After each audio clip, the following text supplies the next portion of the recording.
Yunus.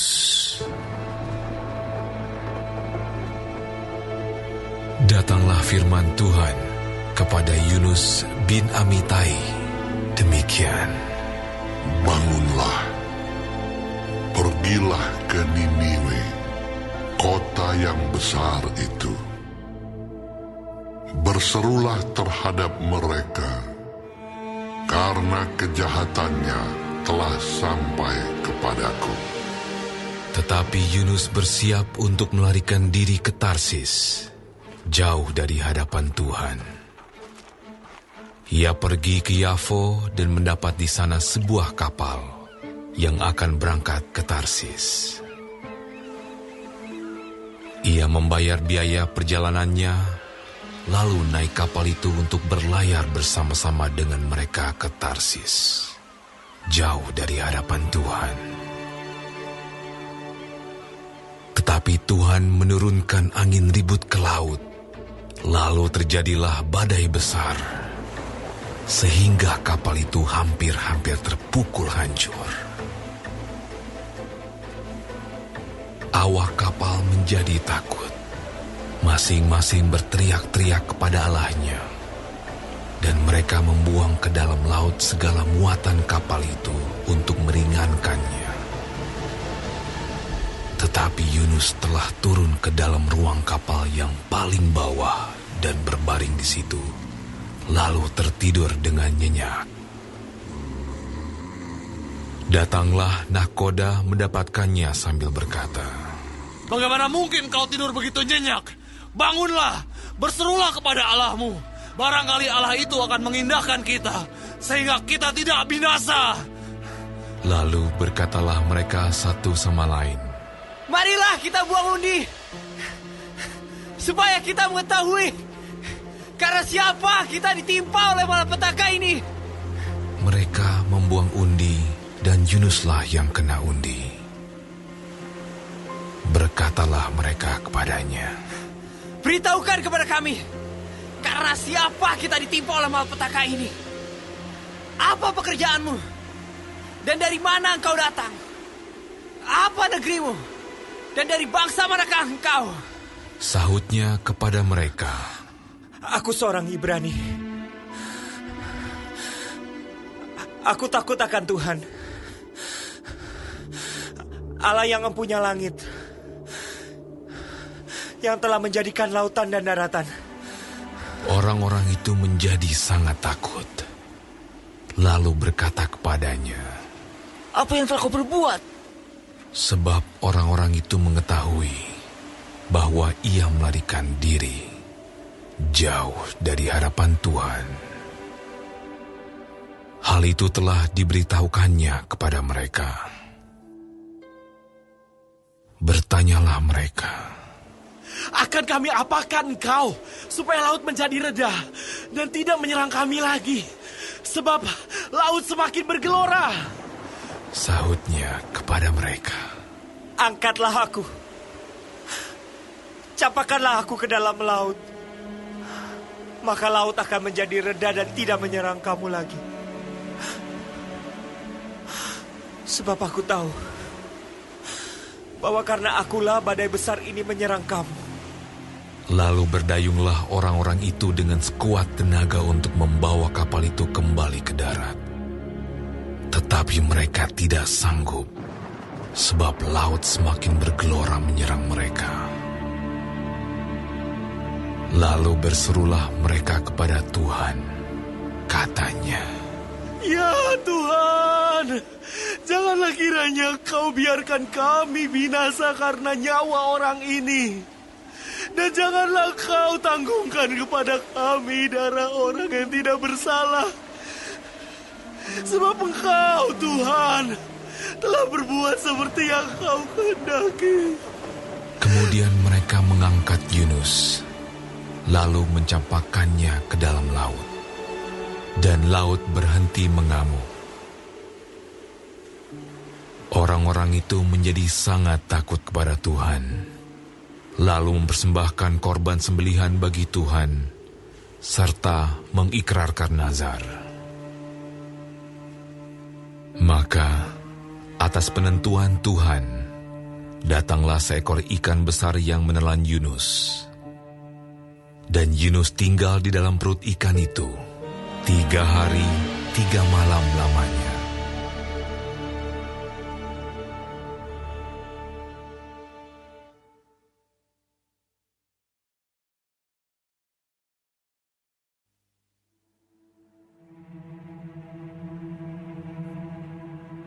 Berdoalah Yunus kepada Tuhan, Allahnya, dari dalam perut ikan itu, katanya, dalam kesusahanku,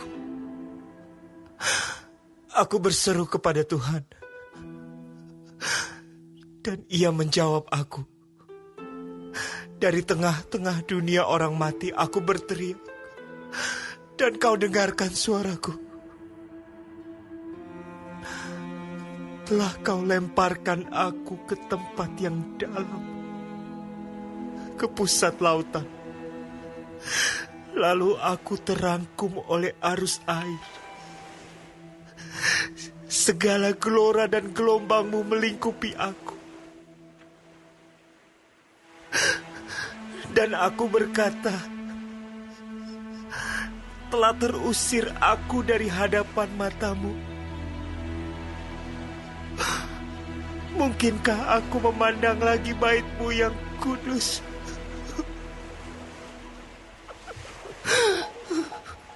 Segala air telah mengepung aku, mengancam nyawaku.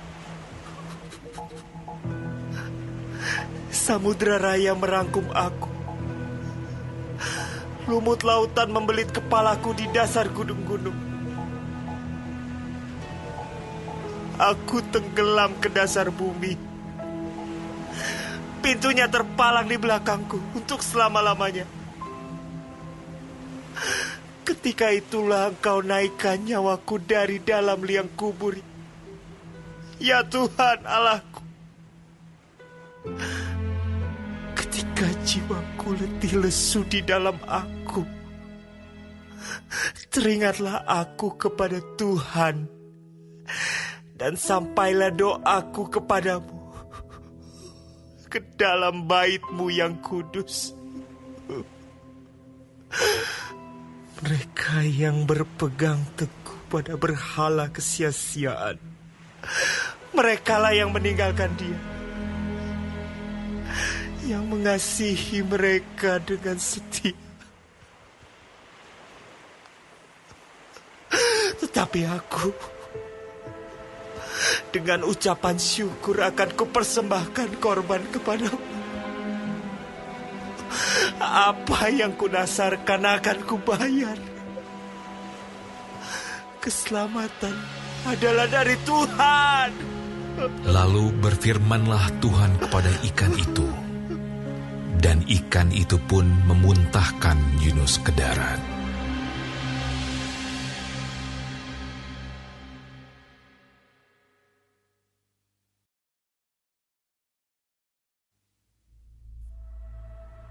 Datanglah firman Tuhan kepada Yunus untuk kedua kalinya.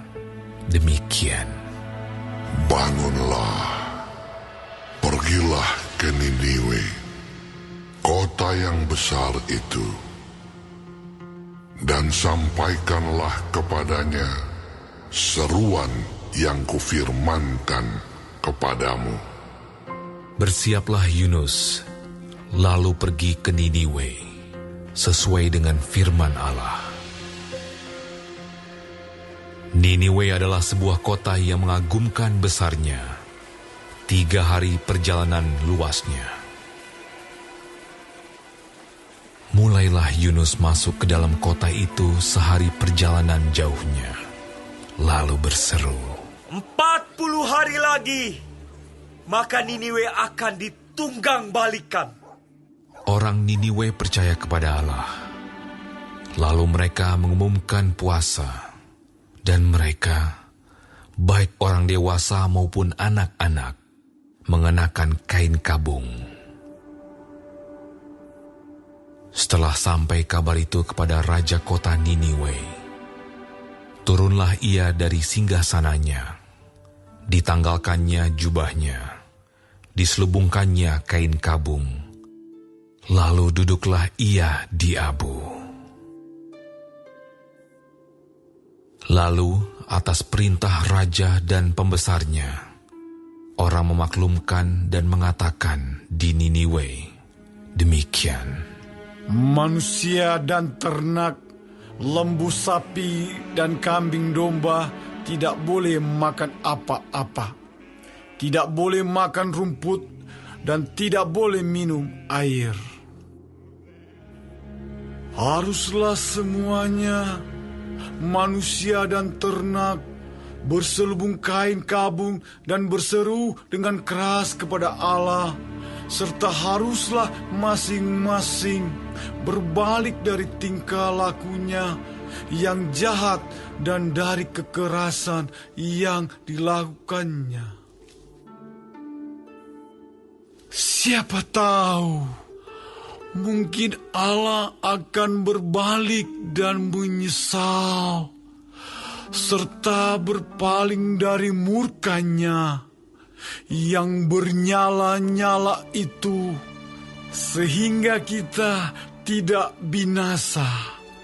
Ketika Allah melihat perbuatan mereka itu, yakni bagaimana mereka berbalik dari tingkah lakunya yang jahat, maka menyesallah Allah karena malapetaka yang telah dirancangkannya terhadap mereka. Dan ia pun tidak jadi melakukannya.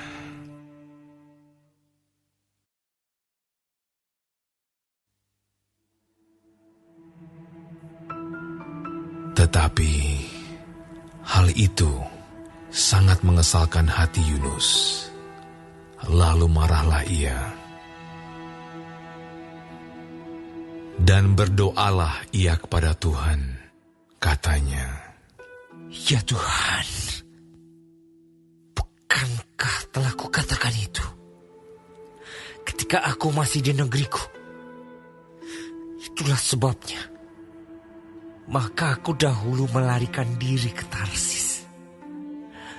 Sebab aku tahu bahwa Engkaulah Allah yang pengasih dan penyayang, yang panjang sabar dan berlimpah kasih setia, serta yang menyesal karena malapetaka yang hendak didatangkannya. Jadi sekarang ya Tuhan, cabutlah kiranya nyawaku, karena lebih baik aku mati daripada hidup. Tetapi firman Tuhan, layakkah engkau marah? Yunus telah keluar meninggalkan kota itu dan tinggal di sebelah timurnya. Ia mendirikan di situ sebuah pondok, dan ia duduk di bawah naungannya, menantikan apa yang akan terjadi atas kota itu. Lalu, atas penentuan Tuhan Allah, tumbuhlah sebatang pohon jarak melampaui kepala Yunus untuk menaunginya, agar ia terhibur daripada kekesalan hatinya. Yunus sangat bersuka cita karena pohon jarak itu. Tetapi keesokan harinya, ketika fajar menyingsing, atas penentuan Allah, datanglah seekor ulat yang menggerek pohon jarak itu sehingga layu. Segera sesudah matahari terbit, maka atas penentuan Allah, bertiuplah angin timur yang panas terik, sehingga sinar matahari menyakiti kepala Yunus. Lalu rebahlah ia lesu dan berharap supaya mati. Katanya, Lebih baiklah aku mati daripada hidup. Tetapi berfirmanlah Allah kepada Yunus, Layakkah engkau marah karena pohon jarak itu? Jawabnya, Selayaknya lah aku marah sampai mati. Lalu Allah berfirman, Engkau sayang kepada pohon jarak itu, yang untuknya sedikit pun engkau tidak berjerih payah, dan yang tidak engkau tumbuhkan, yang tumbuh dalam satu malam dan binasa dalam satu malam pula.